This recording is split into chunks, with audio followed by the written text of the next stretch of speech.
Losing your wallet is a pretty scary event, whether it's filled with cash or not. We all keep so much of value in our wallet or purse. Once it's been misplaced, finding it becomes an urgent focus. Well, whether this is your first visit to my study or a regular morning event for you, welcome to Mornings with Bishop Robert. I think you're going to be happy you dropped by. So grab your cup and let's spend a few minutes digging into a lesson on searching well. You know, my goal is to introduce people to the Jesus they never knew and help them get to know him and his word personally and better. So if our time together today impacts your search for faith, please like, subscribe, and share with a friend.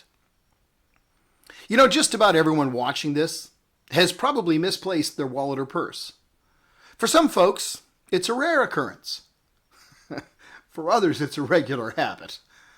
I used to work for someone who used to lose his wallet with such regularity that I had the lost and found numbers of half a dozen major airlines in my contact list.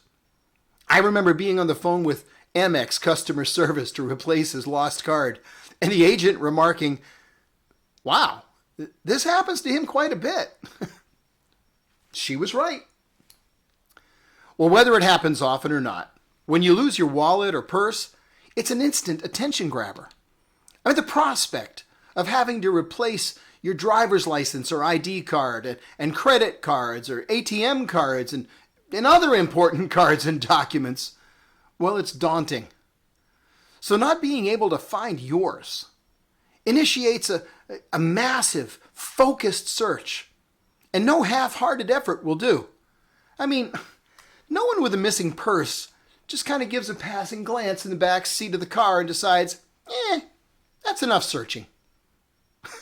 Someone with a lost wallet begins a deliberate retracing of their steps and does whatever it takes to try and locate it.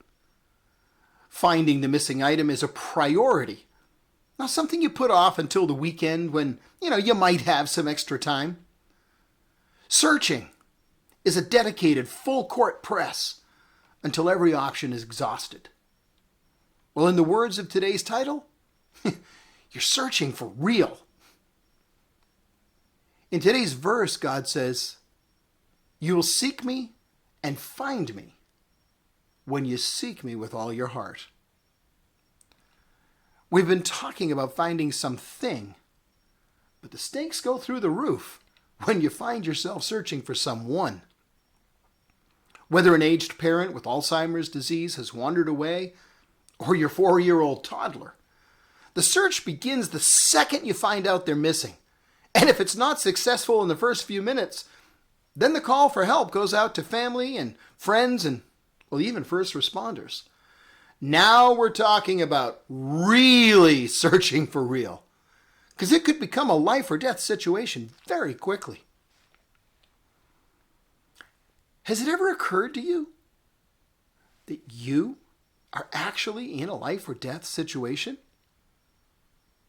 God has some specific plans he wants to see become a reality in your life. The plans he has for you are plans to prosper you, not to harm you. His desires to give you hope and a future. So he displays his magnificent glory in all that he's created and makes it so nothing on this earth will totally satisfy the longings of your heart. True and absolute fulfillment will only come from a relationship with him. And everything you see, do, and feel is designed to get your attention. And then, one day, you realize why the emptiness within won't go away. It's God-shaped hole in your life that only he can fill. And the good news is, he intends to fill it. And he will do it as soon as you start searching for him with all your heart. I'm talking about searching for real. More than any missing thing or even any other missing person.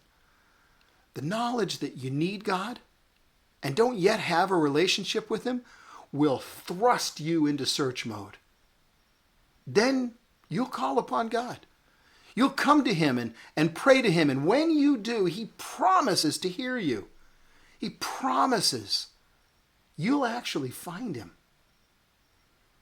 A man I know was looking for a glass-fronted bookshelf, and he decided he might save himself some time and fuel, which is pretty expensive, if he used the internet instead of his car to look. But the search results he discovered were often more perplexing than enlightening. On one website, the page was headed, "Products Matching Glass Front Bookshelf." Well, naturally, he was hoping to actually find glass-fronted bookshelves as he scrolled down. Instead, there was a vacuum cleaner, an outdoor gazebo, a cello, retractable crowd barriers, sports bags, a multi-purpose ladder, a baby carriage, and a motorized folding arm awning. Well, thankfully, God's much more reliable than Google. His promise is that we will find him if we search for him with all of our hearts. All our heart. Not some half-hearted, let me get around to it someday type of searching. Don't put it off until the weekend or whenever you find some time. That's never how serious searches are conducted. Make it a focus, a real priority. I'm told that Mark Twain once said, "Of all the things I've lost, I miss my mind the most." Well, he's considered by most historians to be an atheist. Twain had nothing good to say about faith that I can find. Now, while he may have missed his lost mind most while he was on earth, I got to tell you, that's no longer the case. His lost soul is now of far greater consequence. The time to search for God is now. And you should keep searching till you find him.